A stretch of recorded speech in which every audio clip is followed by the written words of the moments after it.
Bismillahirrahmanirrahim. Assalamualaikum warahmatullahi wabarakatuh. Apa kabar semuanya? Semoga kita semua selalu dalam keadaan sehat walafiat. Oke, untuk video kali ini kita akan membahas mengenai pengambilan keputusan. Pengertian pengambilan keputusan menurut para ahli. Yang pertama menurut George R. Terry. Menurut George R. Terry menyatakan bahwa pengambilan keputusan ialah suatu pemilihan alternatif tingkah laku atau kelakuan tertentu dari dua atau lebih alternatif yang ada. Yang kedua, menurut S.P. Siagian. Menurut S.P. Siagian menyatakan bahwa pengambilan keputusan ialah sebuah pendekatan yang sistematis terhadap sebuah hakikat alternatif yang dihadapi dan mengambil suatu tindakan yang menurut perhitungan adalah suatu tindakan yang paling tepat.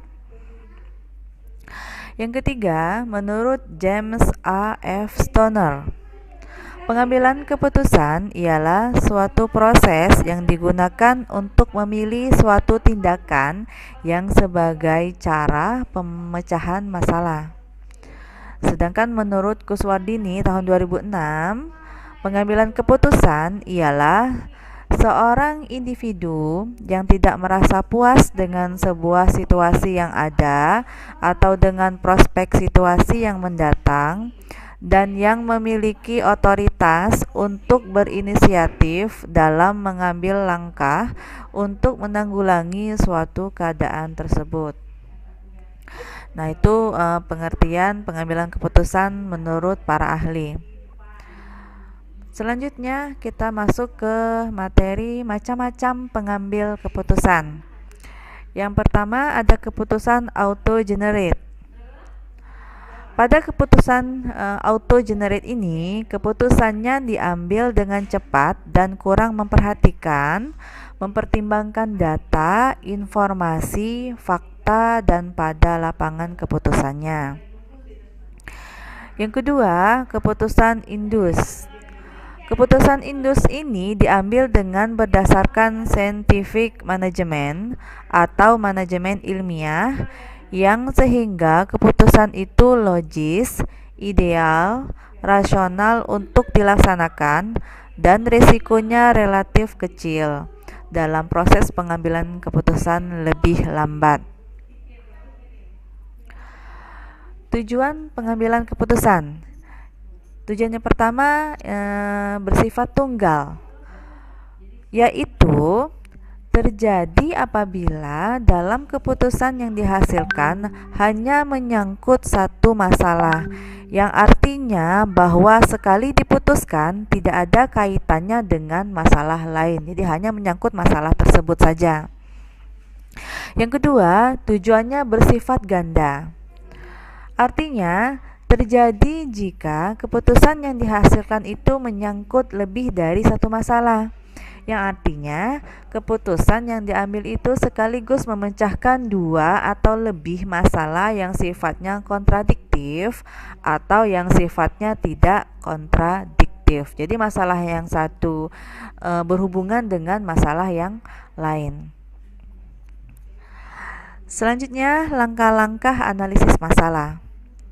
Pengambilan keputusan atau decision making adalah melakukan penilaian dan menjatuhkan pilihan. Langkah-langkah dalam analisis masalah. Yang pertama, menentukan tujuan, yaitu menentukan target lebih dahulu tanpa mencampur adukan apa yang ingin dicapai dan apa yang ingin dilakukan. Yang kedua,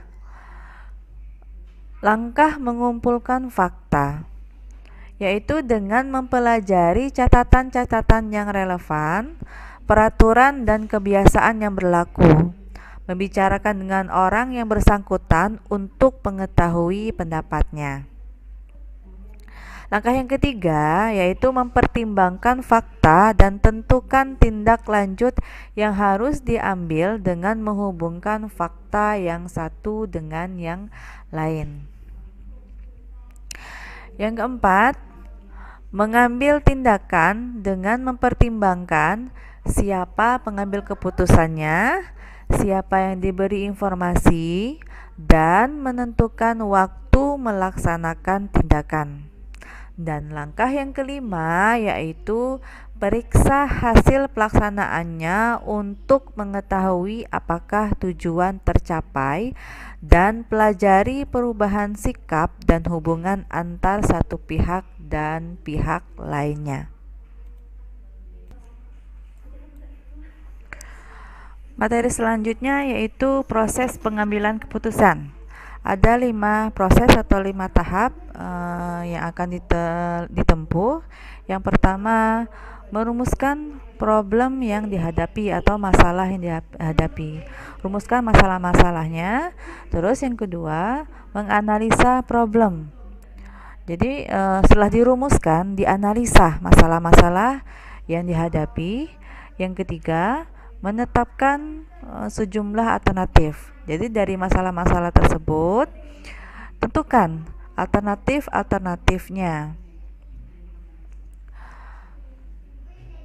Langkah yang keempat yaitu mengevaluasi alternatif. Jadi dari beberapa alternatif itu dievaluasi satu persatu. Dan tahap yang kelima yaitu memilih alternatif keputusan. Nah, setelah dievaluasi satu persatu alternatifnya, lalu dipilih keputusan mana yang dianggap bisa membantu si pengambil keputusan untuk menghadapi masalah tersebut.